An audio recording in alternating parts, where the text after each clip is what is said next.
everyone. This is Edmonton Real Estate Today, and I'm your host, Leroy Warden. And today I have with me Donna Austin of Canadian Western Bank. Donna, welcome. Good morning, Leroy. So Donna, today we were going to talk to people about down payment and to share with our audience all the different facets of how they could save a down payment. So just so that our audience know, what is a down payment? Down payment is the cash that you have to buy a home and you've saved, and the rest is done in a mortgage. So you have a certain cash percentage, and then you have a certain percentage of the home that is bought with a mortgage. So where would a potential home buyer get a down payment from? What are the different sources of down payment? Well, there's several ways. You can save it in a savings account, or it could have been an RSP that you've put your money into, a tax-free savings account. It can come from different sources, a gift letter from a relative, or it could even be from borrowed sources. And that we could get into a little bit later, because that's where you need a mortgage coach to kind of show you the different ways there. The difference, right? So Donna, would the bank lend you money towards a down payment? Yes, we would lend you money as long as you qualified income-wise. So you'd have to qualify for the payment on the money that you were borrowing, as well as the payment on the mortgage. Okay. And the down payment, as a person purchasing a home, how much of down payment do I need towards buying a house? Like, what would be required if I'm coming to buy a home either the first time or second time, but primarily our first time buyers? How much down payment do I need? A minimum of 5% of the amount of the home. So if you were buying a house for $200,000, you would have to have a minimum of $10,000 as a down payment. So if I'm a potential home buyer, Donna, and I am self-employed, does that affect how much down payment is required? No, the down payment is the same. Whether you're self-employed or salary, the maximum you can borrow is up to 95% of the home. So you'd have to have 5% down. All right, so whether I'm self-employed, gainfully employed with a regular job, getting a regular paycheck, the requirements are the same for down payment. Correct. And does my credit have any effect on that down payment? Your credit rating has no effect on the down payment. Your credit rating has the total effect of whether you qualify for a mortgage or not. But it doesn't have effect, so the requirements, no matter whether I'm self-employed, whether I have good credit or bad credit, the down payment amount is still the same. As yeah, 5%. Down payment has no bearing. Your credit determines whether a bank wants to lend to you, the balance of whatever you need. So even if you had, even if you had a very large down payment, if you had poor credit, you still wouldn't be able to get a mortgage. So Donna, what is a gifted down payment? A gifted down payment is where a relative has given you a non-repayable gift. So it's very important that it's not repayable. And it has to be on a letter of affidavit from your relative stating that X number of dollars is being given to you for the purchase of this home, and it is non-repayable. That gift letter monies has to be in your account a minimum of 15 days prior to possession of the home. Okay, so when we say a relative, who am I talking here? Mother, father, aunt, uncle, brother, sister. It has to be a relative. It has to be a direct relative. Cousin, a relative. We also have to verify that that person has those funds. So we'd need a bank statement from that person, a minimum of 60 days prior to the mortgage being advanced. So we'd have to have a bank statement, so whoever would be willing to give you a copy of that bank statement, showing that they have the money, because we don't want you going out and having a relative borrow and then give it to you. It has to be sitting in an account for them to gift it to you. Can a home seller help me as a potential buyer with my down payment? They can't give you money for a down payment. What they could do is do a rent-for-own contract. So what a rent-for-own contract is if you're paying them, let's say, $3,000 a month, $1,500 could go into a savings for the potential down payment of that house. $1,500 would be rent, $1,500 would be towards your down payment. I see. So I found a home that I like. The owner is willing to do a rent-to-own arrangement. I make an agreement with that owner for part to rent the home from them, and the portion that goes towards my down payment is saved. Another portion goes towards renting the home, and over a period of time, that money accumulates.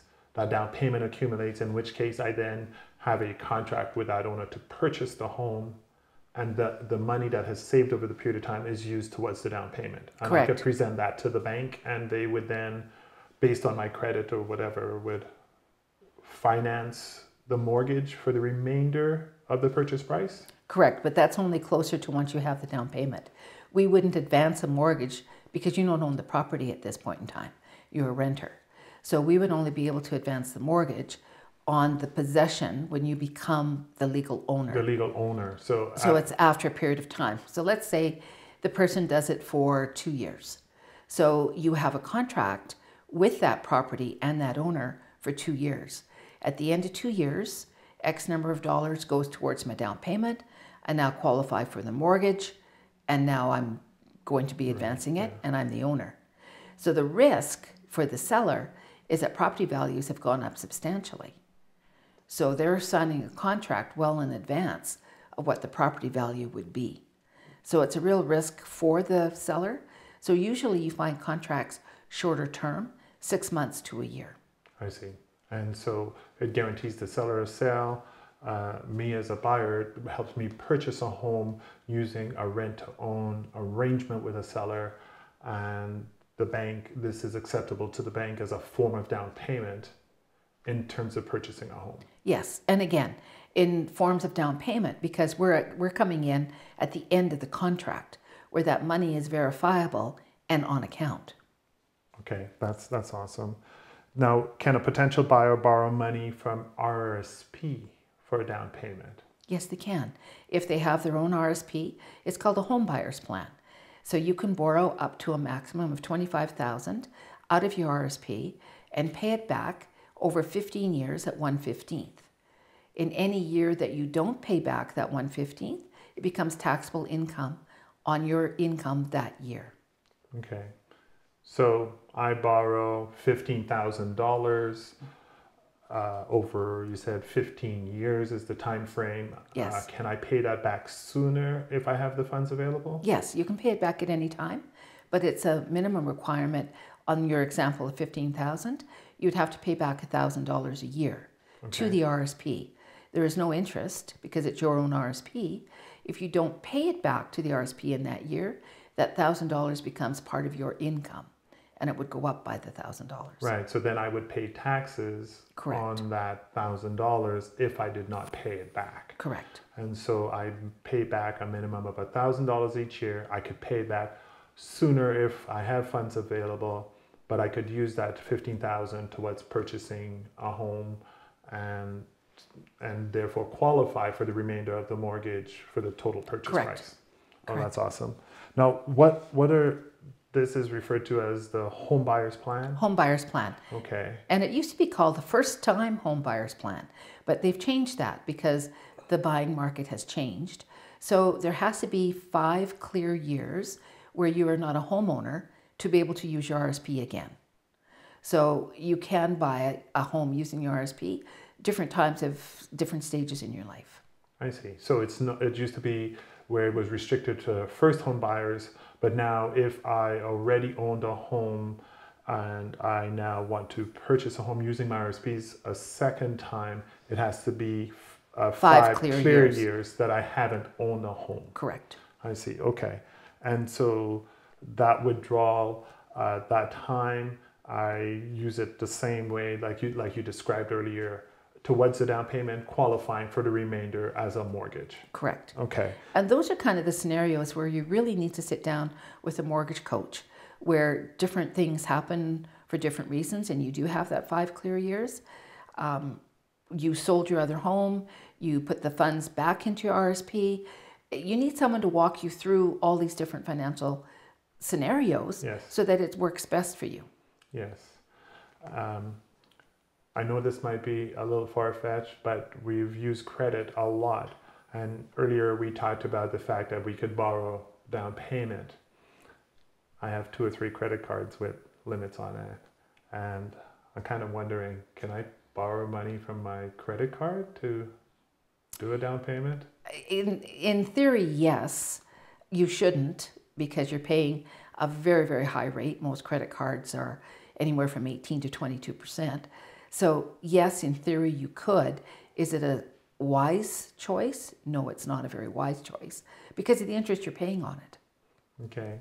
But if I were to use it, because, there's the promotional credit cards, they tell me that, I get my credit card, it's a introductory rate for whatever period of time. From the bank's perspective, if I came to you saying I want to utilize, I am utilizing my credit cards for this, where I have a special rate, introductory rate that they've given me, would the bank frown on it, or how does it work if I did withdraw that money from a credit card for down payment? As long as you qualify debt-wise, because then the full payment would have to be used in the debt calculation. So you'd have your mortgage debt, plus now you have your credit card debt. So if you had substantial enough income to cover all your debts, then yes, you could do that. But again, your down payment has to be in your bank account 15 clear days before we advance. So you would have to take a cash advance on those credit cards and pay interest well before you own the house. Okay, so I could use my credit card. It's available 15 clear days. If I had a smoking deal because a credit card company gave me a great interest, the bank will take into consideration the amount I owe on that card and the payment amount based on your calculations for me qualifying. But I could get the down payment from that credit card just as long as my income justifies it. Yes. Like it qualifies within the rules that the bank has. Yes. Okay. Now, can I buy a house with no down payment? No, you can't. No? You must have a down payment. I've heard of creative ways that sometimes, I Google on the internet or something and I look, and sometimes they said, hey, I could buy a house with no down payment. So I asked the question simply from the standpoint of there might be folks out there thinking there's a way that we could buy something with no down payment. So you're saying there's no way to do that? No, you still have to have a down payment. It's under federal law. The maximum you can finance a home is 95%. So you would have to have a minimum of 5% down payment. That's federal law, and all banks have to follow that. It has to follow that, right? Are there any other options that a home buyer has towards saving a down payment to purchase a home? So we've talked about a few, which you could recap, but are there any additional options to those? Just your monthly savings plan. What I recommend to a lot of young couples that are starting out, or someone who's in university, and it goes back to just good savings habits.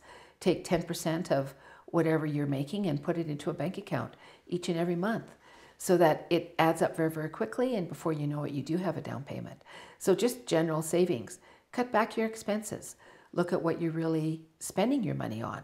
Do a budget. Do you really need to buy the things that you're buying? Have an X number of dollars coming automatically out of your bank account into a savings account, because when it's an automatic debit, you just forget about it, and it happens each and every month, and that adds up very quickly. Putting money automatically into an RSP so that you're getting the tax efficiency, plus you can take it out on a homeowner's. Put it into a tax-free account so that the bit that you are putting in there isn't going to be taxed. Just generally those kind of things. Cutting your costs. Looking at what you're paying for rent now if you're a renter. Are you getting the best rent possible? Can you do with something a little less while you're saving your down payment? Absolutely. That's all excellent ideas.